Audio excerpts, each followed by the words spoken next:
Welcome to a new season of A Toast to Truth, where we share our experiences dealing with emotional, mental, and or financial frustrations in business.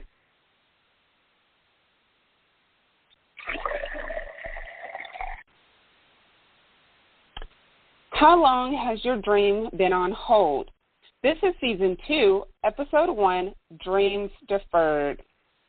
Today's special guest co-host is Brandy Woods, the Dream Midwife of Powerhouses United.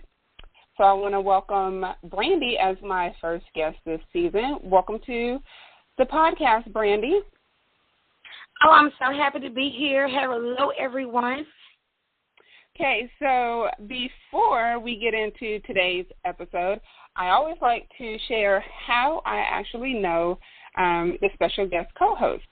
So Brandy and I were actually connected by a mutual friend online, and I think maybe a few months later we met in person through another mutual friend, and then I was able to collaborate with Brandy on the birth of her conference, Powerhouses United. So, yeah, it was like boom, boom, boom, like real quick. We met and we connected, and I was able to participate in something she created. So before we get into today's topic, I want Brandy and I to pop some bubbly. And what that is for any new listener is where we share, something we're excited about or celebrating in our business. So I will go first. Okay, so my poppin' bubbly moment is this year I am going to Haiti. I said if I was going to go to any country, it would be Haiti. I have loved the history of Haiti, especially being the first Black republic in the world since I was a child. So I can't wait to spend a week there. I'm going as part of a service vacation, and I am also one of the leaders who is over the mission trip. So I'm participating through Black Celebrity Giving that's run by Jasmine Crow. So I'm so excited to be going to Haiti in September. So I will be asking you guys for donations as we'll be doing stuff for some children and some women while we're there. So that's my poppin' bubbly moment. What about you, Brandy? Oh, well, first of all, I'd like to say that is awesome. My daughter really connected with the Haiti legacy when they had that horrible, horrible tsunami a while back. And so I am sure that she's going to be all on your donation team to make sure that she can help some kids there. She actually had me and my mom send money several times. She was like, we have to feed them. And so I cannot wait to tell her that I know someone who is actually going to Haiti, and I think that's awesome. Thank you. I think my poppin' bubbly, oh, my gosh, I'm going to choose one. I guess it would be that I am at the end of my third school year with Imagine Me Academy, and that is awesome within itself. And so we're wrapping up with our graduation this week, and so that's really, really exciting to see something that took so long have a wonderful third year. Okay, so, and I will have links to everything in the show notes, but Imagine Me is Brandy's private academy that she owns and she founded a few years ago, and we'll definitely talk about that in today's episode, because I know some of the listeners, you may not want like an online business or a virtual business. You may want more of a brick and mortar type business. And Brandy actually runs both types of businesses, so she can give some good insight on that. Okay, so everyone knows I love to share stories. I'm full of stories. I have a million stories. And today's topic is dreams deferred. And so I would say my dream that I've deferred is actually going to Haiti. I probably could have been a million times before now. I was always nervous about going overseas, and not so much the what's it called, crime or whatever the case may be. I've had several job offers, especially when I graduated from college, to go overseas and work. I was just always afraid to leave home. So for me to be able to go to Haiti is probably like a 20-year journey. Wow. But I know, Brandy, you've put some dreams on hold as well. For those who know my entrepreneur story, it wasn't like I put this on hold at all. It was like I kind of fell into it, and I really had no choice but to do it. So I can't really relate to any of the listeners about putting their entrepreneurial dreams on hold. However, I know Brandy can probably relate to you guys, with the feelings of should I or should I not go after my dreams. So, Brandy, a little bit, because, at the recent Powerhouses United Conference, which, guys, the next one is November 12th, right? The 12th, yes. 12th. Oh, I remember something without having to write it down. That's because I'm giving away money. Everybody should remember that date. Okay. So, I don't know how that stuck in my mind, because I'm like, I have a million dates. Like, I have, the He's an African-American Blog Bootcamp and, trying to remember the dates for my podcast and the trip to Haiti and all this stuff, but I remember that date.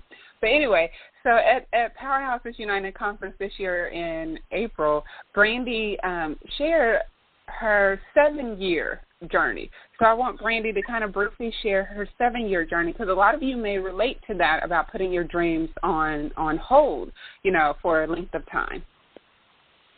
Oh, so either this story is going to be very inspiring or it's going to be very sad. So I'm praying that it will be very inspiring. So about 7 years before I ever started my business, the dream of opening a school, it really dropped in my heart.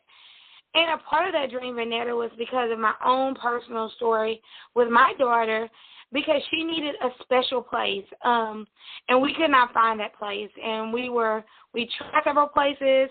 We were asked to leave several places. It was a battle finding the right fit that had a mix of education, a mix of dealing with a special needs child, and love and kindness. And so I told my mom and my sister, I said, I'm going to start my own school, which was a great thing for me because my background is in education. This is my 17th year being an educator.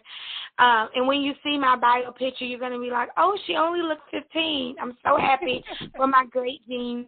But it's actually my 17th year, and I knew that I needed to start the school, and I knew that I wanted to, but it took 7 long years for me to open the doors of Imagining Academy. Okay, so and they were fighting. Why did it take that long? Because, your school, okay, and we're going to talk about this later this season, about public success and private failure. The perception is your school, is doing very, very well. So why do you think it took so long for you to open it? Well, I think it was a number of factors. I was very comfortable in my job. Actually, when I finally left education, I was making over 6 figures. And for some people, that would be very hard to leave. And it was definitely hard for me because at that time I was a single mom. I was a daughter to 2 beautiful daughters, both who I wanted to afford all the luxuries of life. I wanted to allow them to do cheer and gymnastics and all of that great stuff. I didn't want to, give up my income. That was the first thing. Okay. The second thing, I actually chose a business with a highly regulated industry. So although I knew a lot about, yes, very highly regulated. I've worked in daycares for a really long time, and, when they hear licensing, you should see the way people freeze. Yes, And, and that's not, the state is one person that we're regulated by, but we're also regulated by the federal government and our food service program, the fire marshal, the health department. So at any time, 4 entities can walk into that building and shut you down, and so it was so much I did not know about opening a school, even though I knew a heck of a lot about teaching. It was a learning curve for me, and I needed to gather the money to actually open the business. So one of the principles I live by is really to be debt-free, to have a positive cash flow, and to minimize debt wherever I can. And I would say I use that as a crutch along this path, even though it's a good idea. Sometimes our principles, we have to use them, but we have to know when we do need to bend them a little bit to accomplish our goal. But because I wanted no debt, it was like I wouldn't take a loan, I wouldn't do this. So I put myself under some constraints that I don't know if I would have put myself under now, knowing everything that I know. And I mean, that makes sense. No one wants to be in debt. And I'll, like I said, I have stories. Okay, so I'm going to tell a quick story. I decided to get Comcast for business or whatever, and then I left my condo. And so I called Comcast to let them know I needed to cancel my service through the internet service with them because I no longer needed it. Well, I guess I did not read the fine print correctly because I was under contract because it was a business account and not a personal account. So even though Comcast allowed me to terminate, I still had to pay. And it took me a year to pay off Comcast, even though I was no longer using the service. And that was the only debt that I had for the business. And when I paid that off, I was so happy. And like I said, that's a side note, but for anyone who signs a contract, please make sure you read how many years that contract is valid, so you're not paying a company well after you no longer need them or whatever the case may be. So that was completely off topic, but you kind of sparked my memory on that one, Brandy. I wanted to, be in debt. That was my debt story. Yes, you have to definitely show your audience the things you learn. We all live and learn in this entrepreneurial journey. And so, oh, my God, if I think about all the lessons learned, even just with opening the school, they would be, tons and tons of lessons. And the great thing about lessons, if you share them, other people don't have to go through the exact same story just to get the ending product. So I would say to anyone who has a dream, don't do what I did. You don't have to wait 7 years, because on the flip side of that, from the day I left my last position within public education to the day I started my school was 7 weeks. So literally, I took 7 years to do what I was able, with the help of God, to do in 7 weeks. Now, imagine that. Imagine if you could take your dream off the shelf, dust it off, and you could do it in such a short amount of time. Literally, my head was spinning. I mean, literally, from like the middle of September, our doors opened on September 30th in 2013, and literally my last day at my job was in August. So from August to September 30th, 7 weeks, I was able to complete everything that had took me literally 7 years to do. So essentially what you're saying is you have the information, you just needed to actually sit down and put it together so that you can execute it. I think that was part of the problem. And then when your back is against the wall, you will find amazing strength to do things that you would not otherwise do. So at that point, I knew when my last check was. I knew that I had, at this point, Renetta, I had bought everything I needed to buy to open the school. Everything I needed to buy. Over those 7 years, we had bought everything. We had the curriculum. But it was some key pieces that I had not done. And they were very technical and they were very exact. But when my butt was on the line and I'm looking at these two beautiful girls who are, used to getting their hair done and eating out 2 or 3 times a week, and I had just moved into, a 4-bedroom house, I was like, I didn't want to lose it all. And I worked my butt off in those 7 weeks to get it done. And in that time, it was not an easy 7 weeks. So let me go ahead and tell that story. Okay. So when I left public education,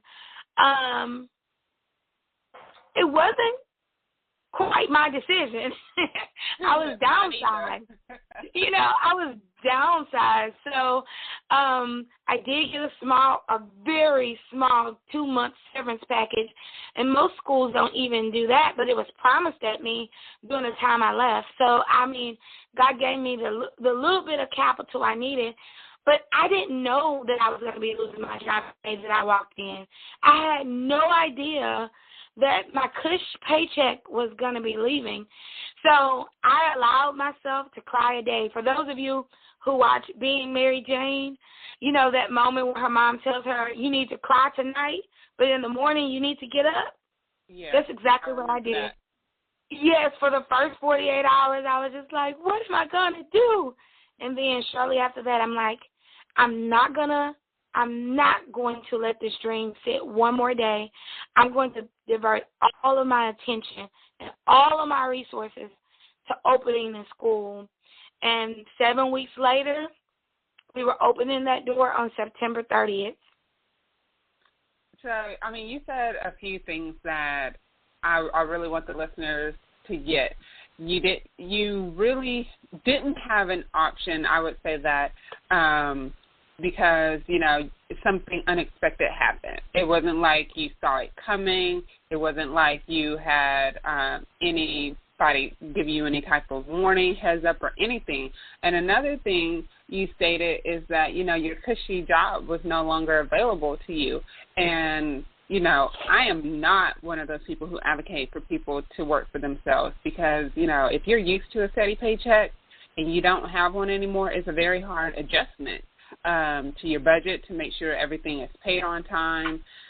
It's a very big adjustment to your lifestyle because that means you can't go out as much as you would like to go out. But, those two things, a lot of people may be sitting on their dream because they have that cushy job or because they feel secure in their job. But you never know because you're the employee, and if the economy or regulators in that industry or whatever the case may be something changes, that employer has a responsibility to the company to protect the company, and then employees are second. And I know Brandy has employees, and that's not really how she feels, but essentially if she doesn't protect the company, then her employees won't have a job. Isn't that correct? Exactly. And, if you look at industries, I'm going to say there is no job security. You can put yourself in a situation where you're more secure than others. But if we look at the oil and gas industry, Renetta, people in the oil and gas industry, they're suffering now. That's an industry where whether you had an education, whether, you had anything, you could go in and make $80,000 to $100,000. But now that the times are turning, even though those people thought that they had a very cushioned position and situation, they did not. And so, some industries are less recession-proof than others. You think, they're always going to need teachers. But once you get to a certain level in public education, the first jobs that get cut are at the top. And so you could have climbed your way to the top and then found yourself in a situation where you are the person that they can hire 2 people, to replace. And so I would tell anybody about their dream and their finances, there's always good to have a backup plan. And so, Renetta, that my backup plan was picking up insurance. When we first opened the school on September the 2nd, we had 2 students. My first month in business, I only made $800, and I worked 60 hours that week. And so that does not seem very glorious, right? But if I fast forward to now, you would be like, okay, tell me the secret. And so now, I mean, $800 is not even a drop in the bucket to what we take in now. And so in the beginning, it may not look exactly what you need to look like. But one thing, if you're deferring your dream because you're scared of your finances, the first thing I would say is to find some supplemental income. And this is the first thing in wealth creation anyway. Yes, it's great that you have a main job, even if you have a dream. But if you have a dream, you should be working that dream to make a certain amount of income right now in that dream while you're working that job. And so for me, when I first stopped working for the school district, I did two things that were already in my pocket. The first thing is I started consulting with the school districts that I had already been working with previously. So I started consulting, doing exactly what I had been doing in curriculum, but I could control my own time. That was the first way I supplemented my income. The second way, because I needed immediate cash, is I began to sell insurance again, which has a very short turnaround on commissions, because I still needed money, right? And so if you have a dream and you're just not sure about leaving your job, like Vernetta said, it's not wise to do unless you have a plan, because regardless if you leave your job today or tomorrow, your bills and your responsibilities, they're still going to be there. So you have to have a plan. And they somehow or your dream fly when you don't have money. Or is it maybe just me? No, your dream will become a nightmare, right? You will begin to hate your dream. You'll begin to resent it, you know. You will begin to think that this wasn't for you just because you moved out of step, right? And so there is a time in the season for everything. There's really a time to save. It's a time to spend. It's a time to plant. It's a time for harvest. So even when you're looking at your dream, you got to see what life cycle you're in. If you're dead broke, and you need that job to get you through the week, no, you don't need to quit that job. But if you're already making enough money where you've saved a few months of income and you have a positive cash flow, then maybe you can consider it. But it is a big step. But I always tell people, choose you, but know your work ethic. If you're not disciplined now, you're not going to be you're going to be less disciplined when you leave your job. I promise you. You're going to be less. No one like telling you what to do. And I've talked to a few people, and they said, you know, they've all said that when they had a job, they didn't really have to work. They were still going to get paid no matter what. And that bothered me. Another side note, when I taught and there were teachers who just did not do anything, but they still got a check, I'm like, I'm actually in this classroom busting my behind. You know, and we're still both getting paid on time. They're not getting their pay doctor or whatever. But when you work for yourself, you have to have a schedule to follow. It may not be the exact same schedule every day, whatever the case may be. Like for me, you know, there are some weekends where I'm working, taking meetings, taking calls, or whatever the case may be. And during the weekday, it may be a little slower as far as me dealing with people, but that gives me more time to work on the business and not in the business. And I think people may not understand the difference between those two. Like, I try to reserve my Saturdays for working, you know, in the business. Admin has planned, you know, things that I kind of wait to the last minute to do because I don't want to maybe respond to certain emails, you know, and it's not like I'm avoiding them. They just didn't need an immediate response, and I needed time to think about them. And then another thing you mentioned was the supplemental income. For me, I was a ESL teacher in the public school system, and so when I left, or, you know, anyway, when I left, I ended up doing that for several companies. I still do it. But I'm saying all that to say, I use that money to pay my personal bills. That way, whatever I make in my business, it can go back in the business, or I can take, you know, an income for myself or whatever the case may be. But I'm not, like, stuck with just one option. And I think that's what Brandy was stressing to you all, is don't be stuck with no option at all. And if you don't feel you have an option, think of things, skills you do on your job that you can be paid for outside of your job to make extra income. But, yeah, I mean, I even taught at a college for a while, and y'all have heard stories about that, and I'll share stories about me teaching at the college throughout this season. But essentially, I do work with a lot of people in the oil and gas industry teaching ESL. So when their industry turns or whatever, I'm still fine. I mean, it's sad to say, but I work with a lot of the, executives or senior level people or their spouses, a lot of engineers and stuff like that. But, the oil and gas industry, at least here in Houston, it does this every few years. Like Brandy was saying, understanding your cycle. Every few years, something's going to happen in the world where they're going to start saying, we need to lay off people. They really don't. I mean, they make record profits. They could just use those profits to pay their employees, but they're being a little greedy in my opinion. But I agree. I definitely agree. I mean, I remember, I think it was it had to be a few years ago.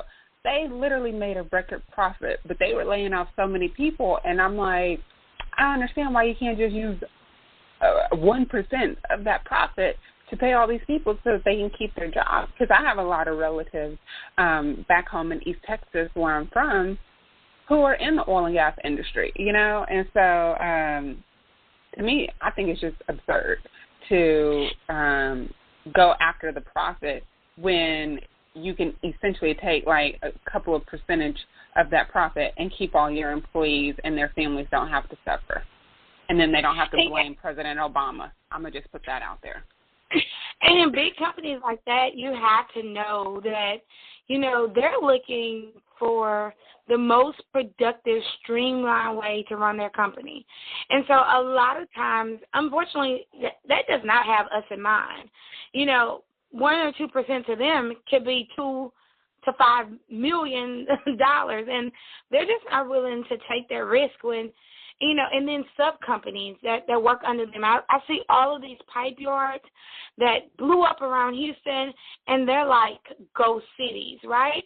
And so even when you're looking at your own dream, you have to really be clear about the client and the people that you're going to go after to make sure that you're creating something that someone wants, right?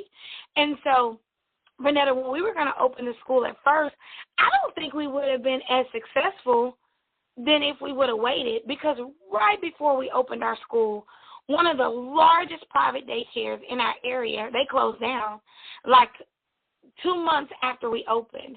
And for us, it was like surprising. It was surprising to the whole community, but for us, it made it easier for us to be necessary.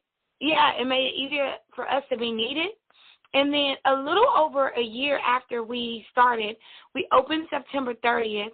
By November 30th, we had moved from a building that was 1,200 square feet to 8,000 square feet. So we moved maybe 7 times our first capacity into a bigger building. So I say that to say, don't worry about starting small, because that's another thing that makes people defer their dreams. They have this big picture in their mind, and so they want to Zuckerberg, like right out the gate. Yes, you want to be where you are going to be in 5 years from the beginning. Well, it doesn't always happen like that. But if you don't take the first steps, you're not going to get to where you're going to be in 5 years. And so going back to my $800 a month situation, right? So we had 2 kids, $800 our first month. So now we have close to 80 kids. And so that's about $40,000 a month in revenue. Totally different picture in less than 3 years. But see, you took that first step. And also you mentioned something that I want to talk about when we come back from the break is, the industry, not just your industry, but maybe the industry you service as well. That was a good point because, when people are starting their business, all they care about is starting their business. They don't take into consideration the actual clients that they're going after and, what industry they're in, and if their industry is going to be volatile in the next 6 months or year. Some of those can be predicted based on trends and cycles, because, cycles repeat. But other times, not so much. So when we come back from break, we're definitely going to talk about, your customers and the industries they're in.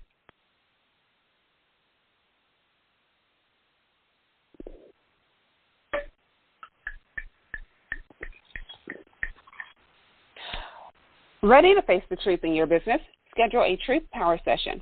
I act as your sounding board, giving you feedback, critiques, suggestions, while teaching you how to mentally detox using journaling. Go to BurnettaRFerney.com/Truth-Confidant.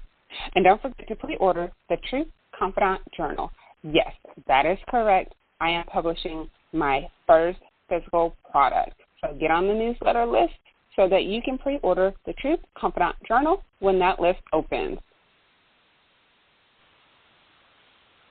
Okay, so we're back with Brandy, and I wanted to talk about the customer, your client, and knowing if they can even afford to work with you. Because I had that problem, Brandy. I went after a target that I knew needed me. However, I did know they had the money, but they weren't really willing to part with the money. So you also have to take that into consideration. Even though they may need your service or your product, are they willing to actually put the cash in your hand for it? Yeah, so when I think about that, I almost thought to Powerhouses United, but I'm going to stay focused on the school for now. So even when we looked at, our market, our goal in the beginning, because our building was so small, we could only take 20 students. And so I'm just going to really reiterate, don't worry about how small you're starting because you need to perfect your systems anyway. We really were looking for the first 20 students, and I was very clear on who those first 20 students needed to be. So we were looking for parents who were educated. Not saying that parents who were not educated would not choose us, but I knew that they would understand the quality that they would be getting. For me, because I was a teacher in the beginning, for me being, at that point, a 15-year veteran teaching in a daycare setting, it was unheard of. So basically their kids were getting a master's degree teacher, and I was going to leverage that to charge more, even though our facility wasn't, state of the art, right? And so I needed that person to value education more than our first facility. So I was very clear on that. The second thing I was clear on is that our customer would want a very privatized setting, that they were interested in having a very small ratio with their kids, and they probably were reluctant to daycares in the past because of how big they were and how impersonal they were. So I was looking for a person who valued education, but who wanted a very private and personal experience. And they were willing to pay for it, too. Right. That type of quality is going to cost a little bit more. I mean, because, there are some daycares or private preschools that are, in the 1 to 100 realm. However, I know some that are even less than $100, and the quality is just, I'm fearful. Right. I'm fearful because they don't have a lot of, I don't want to feel as if I'm dissing them, but it just feels as if they're so apathetic towards their reason for being there. And it's almost as if no one cares. They're just there. And I'm thinking, you're not making that much money if you're only charging $80 a week, number one. So I know you're not getting paid, to be there. So why are you there, if you're not there for the love of the children? If they're not charging at a certain level, they're not going to get a certain type of employee in that position, right? And so if I'm going to go to creme de la creme, or I'm going to go to a certain school that I'm going to pay $200 and $300 a week, because there are those schools out there, I'm going to expect a certain level of care. And if I'm going to ABC daycare that is charging me $75, when I know the industry standard is much higher, then you're going to get a different type of worker.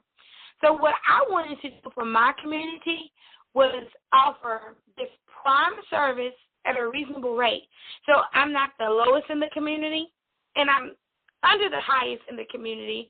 But in our actual neighborhood, I do charge the most out of all the facilities, but I also offer the most. And so my thing was, I did not see those people around me as competition, because none of them were going to offer what I was going to offer.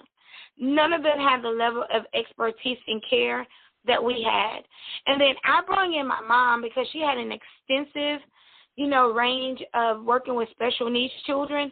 And that was the one thing that I knew was going to set us apart from everyone else, that we were willing to take care of special needs children, that we had the education level that most preschool teachers did not have, and that we were going to offer a privatized feeling to something that really, in most cases, is very public and open, and the goal is just to get the most kids. And we just steered away from the norm of the industry. And you mentioned something good about the competition, because a lot of times people may not start a business, they may not go out. And this isn't just for a business. This could be any dream. Like I said, my dream to go to Haiti is finally happening after a long time, but this could be for any dream. You're always looking at other people who are doing something similar to what you want to do, and then you start stacking yourself against them instead of just worried about how you want to proceed in making that dream a reality. I know for me with the journal, and Brandy is someone I actually vented to, not only about the journal but about the podcast. I was telling Brandy how I felt like all of a sudden all these people I knew were popping up starting podcasts after I started mine, and Brandy was like, well, maybe they had that dream, and because of you inspired them to actually go and do it. So I had to look at, that perspective differently. I couldn't look at it as they were copying me, but maybe I inspired them. And then with the journal, it was October 2015. We were actually, Crossman's Bakery, and I had this little journal that I was showing Brandy and two other ladies we were meeting with, and I was telling them, I was like, look, I created my first prototype of my journal, and they all liked it, and I hated it. But I had been working on this journal for a while, 8 months actually. And all of a sudden, it seems like out of nowhere, everybody is putting journals out. And I'm like, where did this come from? Where did all these people start talking about journaling? Like, none of them had ever mentioned it online ever. And these aren't like just random people. These are like either people I know or people I'm connected to on at least Facebook. But I mean, right off the top of my head, there are 5 people I can name off that have put out a journal. And I'm just sitting there like, why is everybody copying me, But I had to realize, after Brandy mentioned I could have inspired them, that I had to not focus on them, but I had to focus on what I was creating and what I wanted to convey with my own journal and what I want to convey with this podcast. And I can't be worried about what other people are doing and how they're doing it. They may have come out before me with the journal, or they may seem to be doing better than I am, but I know I crafted something worthy of the quality, worthy of the price point that I'm going to put it in. So I had to look at it a different way after speaking to Brandy, that I'm not so much, I shouldn't be worried about them. I should not be worried about them. I should be worried about what I'm doing to make my dream a reality. Well, I'm glad I could impact your thinking. You did, because I was so upset about all the podcasts. I was like, look. But, everybody is trying to forge their own way, and sometimes that's another reason why we get caught up in our dream is because we think, somebody's already done it. I can't do it anymore. But there's only one you, and even if someone is doing something similar to what you've already put in your heart, as long as it wasn't planted in your heart and you're copycatting, I am against copycatting. I am totally against it. So let me put that out there. But if something was in your heart, every time you see it, it's going to become real to you. So your subconscious is looking for your dream. It's looking for a way to make your dream happen. So if I'm driving and I see a new school, like I see it, someone else may never see it, right? If your dream is to open a bakery, every time you see a bakery, your mind is triggered to see a bakery.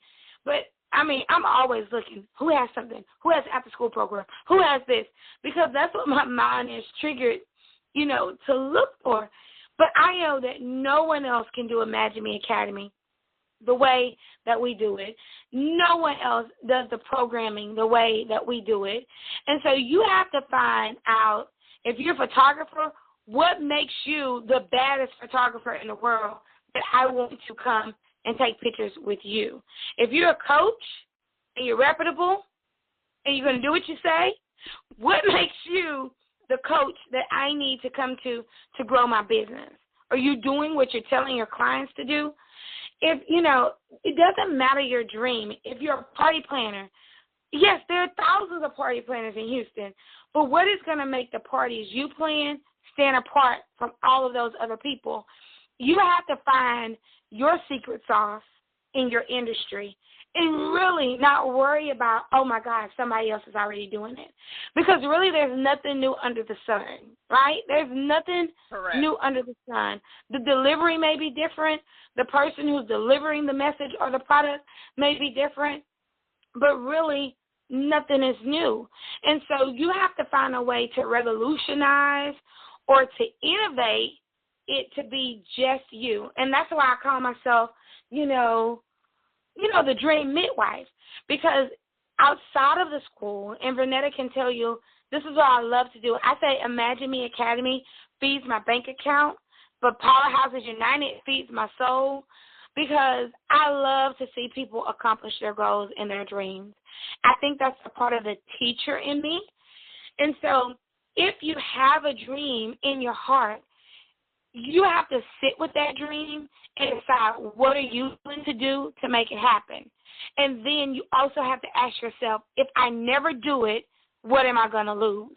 Because if the loss does not mean more to you than the dream itself, it's going to stay a dream deferred. For me, the loss of not opening my school meant no income, that I would have to go back and work for the man. And I, at that point, had no confidence in the man. I had no desire to punch in anybody's time clock. So that desire to be self-sufficient and to be self-made was more important than that I may fail at it. It made me take the dream off the shelf. It made me work toward my dream. There was no way that I was going to go and work for someone else at that point, unless, I would have moved in with my mother first, and God forbid that. But I don't think that I could have went back at that time. I love my mom. She cooks great, and she's very sweet. But at that point in my life, I needed my own space, I needed to be a mother to my own kids. I needed to stand on my own 2 feet. So for me, I had, Renetta, during this time, what you don't know, it was shortly after me getting divorced, right? And so I had just learned to be a person who just stood on my own 2 feet without the help of anyone else. And so I was not willing to cash in my freedom check to go and live with someone while I figured it out. Okay, so Brandy has given some really good things, and I want to kind of point out a few things. Okay, well, she didn't mention this, but I want to mention this because she was talking about competition. And I'm going to stress this probably another time throughout this season, but Blue Ocean Strategy. People, please read that book. It's such a good book. And read the appendix part of that book, not just the book itself. Because Blue Ocean Strategy is exactly what Brandy was talking about when it came to the competition. You know, even though she may have looked at them, she wasn't worried about, okay, well, they're doing this, so let me do it better. In fact, she created their own curriculum. She created their own systems. She created their own processes.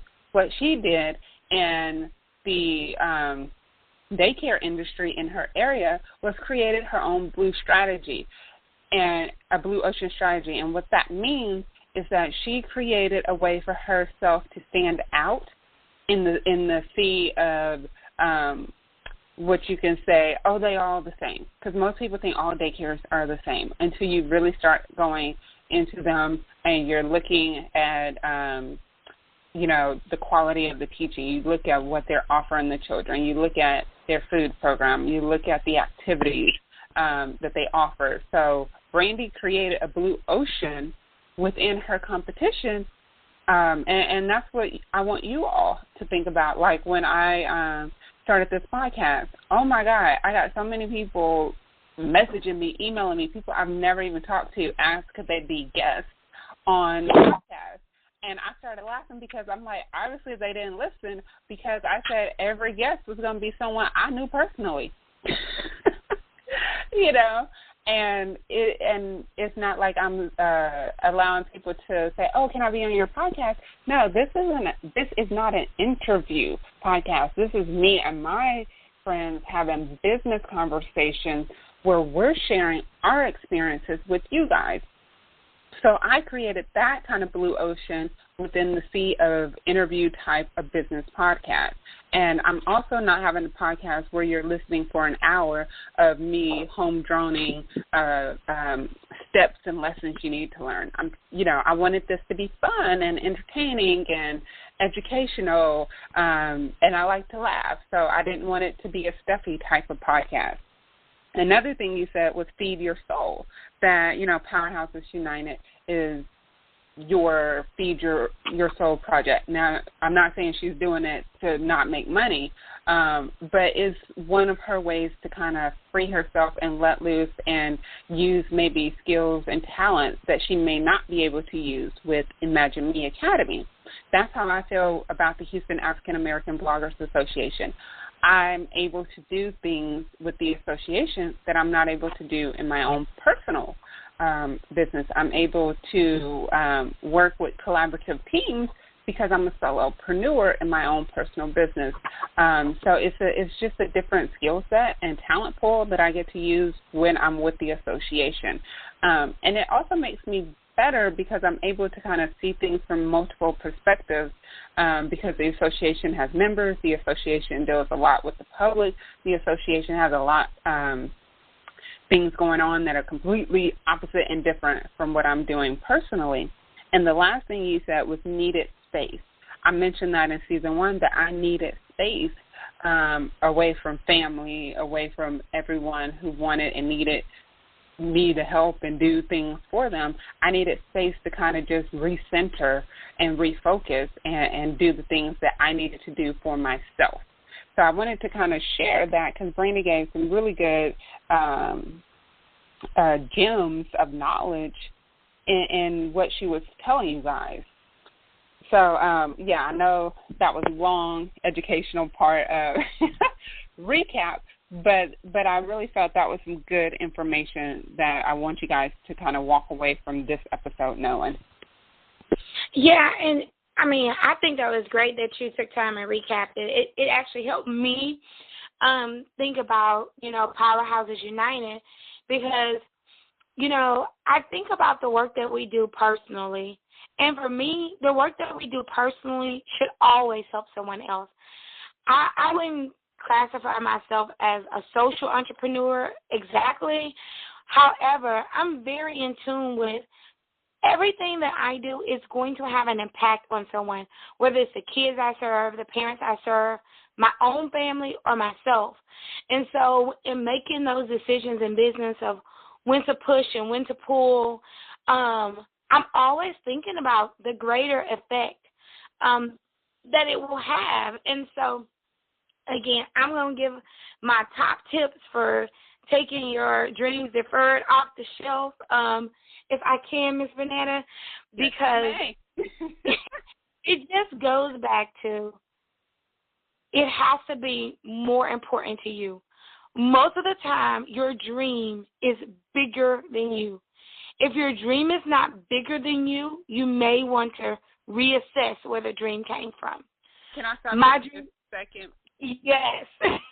That statement is so true, because I remember telling my mom when I was 17 years old what I was supposed to do with my life, and she was not exactly sure.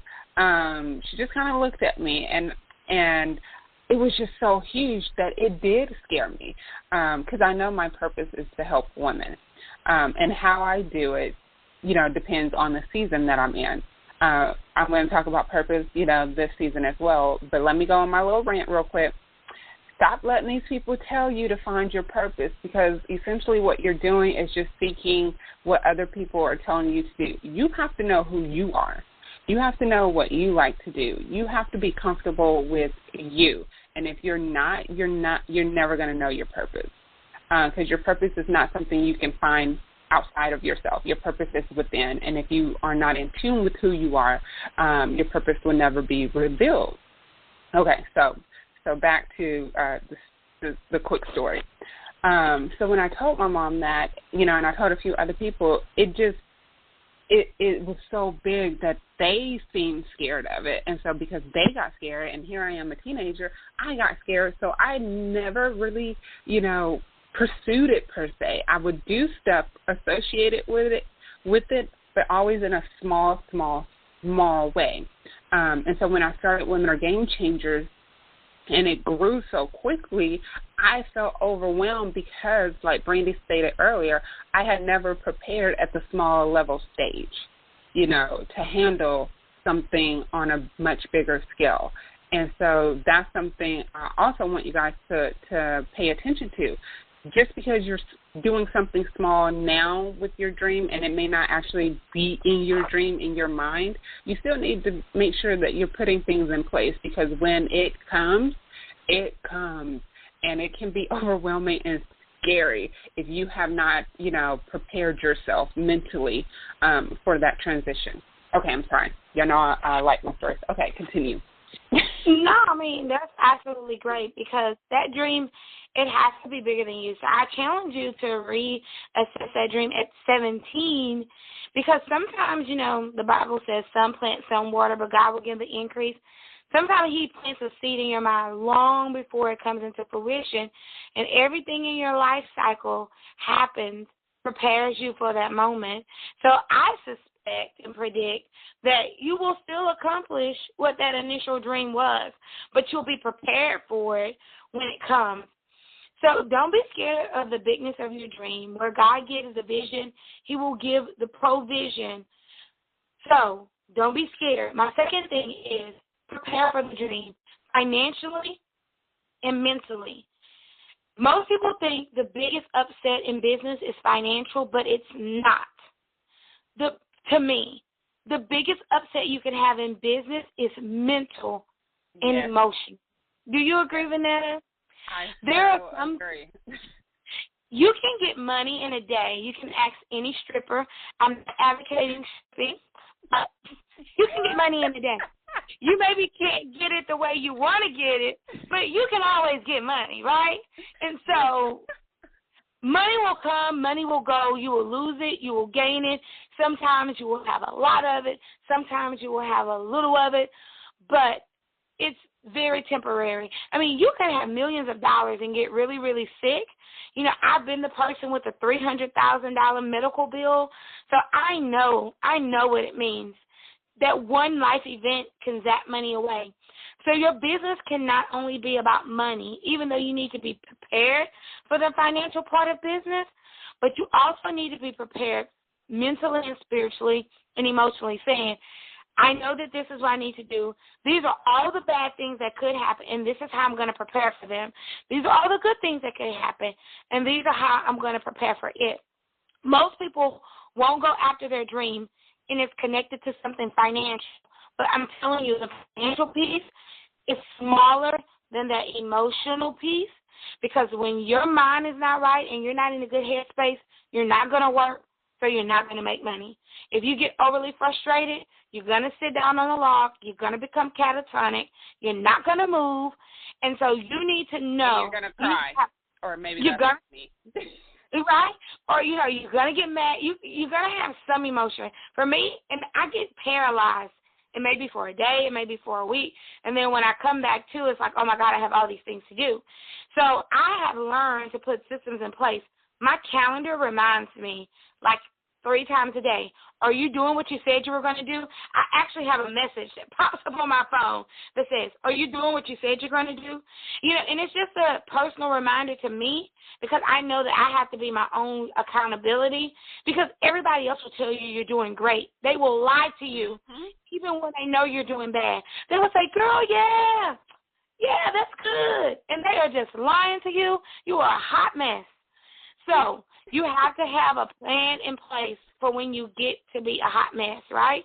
You have to have people in place that will check you emotionally and financially. So starting out a business, it doesn't matter how small you are, talk to a CPA, talk to a professional, but also find you somebody that you can be accountable to and who is not going to just pat you on the back and tell you everything's okay when it's not, but who's actually going to help you walk through some moments, Yeah, I advocate for everyone to get a biz bestie, because even though you're thinking, oh, that's a business best friend, they will support me or whatever, not always, because, my business best friend, she's the sweetest person in the world, but she's like, well, Fernetta, So, no, she doesn't always let me, get away and try to blame other people for what's happening. She will, let me see what other people may be seeing about me in the situation. But, yeah. Okay, so I'm going to let Brandy finish, and then we'll wrap up. and my third thing is, like, as you're taking your dream off the shelf, track as you go. Because a lot of times people get a certain amount of success, but they can't tell you the steps they did. So it goes back to Vanetta saying you need to journal or track. I'm a firm believer every day you need a new sheet of paper with that dates on there. What did you do today? What worked? What didn't work? How much money did you make? Did you make nothing? How are you feeling? Because if you begin to track your emotions, your activity, and your financial productivity, you will find systems and cycles, that things that work and things that don't work. And you'll begin to alleviate the things that don't work so you can make sure that you're being the most productive, because some of you will still be working while you're pursuing this dream. And I just want to make sure the time that you are working on your dream is the most productive and the most enjoyable possible. So those are my 3 tips. Those were excellent tips. And, this podcast, you can listen to these episodes as many times as you want to, because we really do want you to not have some of the same experiences we've had. Because, there, like Brandy said, that mental and emotional part, I really think it takes you down quicker than the finances. And when you are not mentally and emotionally there in your business, then it does affect your finances. It really does. Okay, so we're going to now do our final toast for new listeners. That is where we share our final takeaway from today. So I will go first. Okay, so my final takeaway from today's episode is, where Brandy mentioned that even though she looks at her competition, she doesn't, mimic them in a sense. What she does is say, how can I make this the best it can be, whatever the competition is doing. And, you know, like the curriculum, they all have to have curriculum. So how can I make our curriculum the best it can be? So my takeaway is not to mimic your competition, you know, see what they're doing, but not to mimic them. What about you, Brandy? I think my final takeaway is just, you know, go back, reevaluate that dream, because like Renetta said, she has a dream in her heart, and I believe that that dream will come true. Reevaluate your dream, because your dream is bigger than you. Somebody is waiting on you to take that dream off the shelf so that they can be helped and get the product or the service that you have, that only you have in your hand. I like that, only you have in your hand. Well, this has been the first episode in season 2. I can't believe I made it to 2 seasons, and to think I was only going to do 1 season to see if I liked it. Well, this has been A Toasted Truth with Renetta Arfreni. That's me chatting it up with my good friend Brandy Woods about dreams deferred.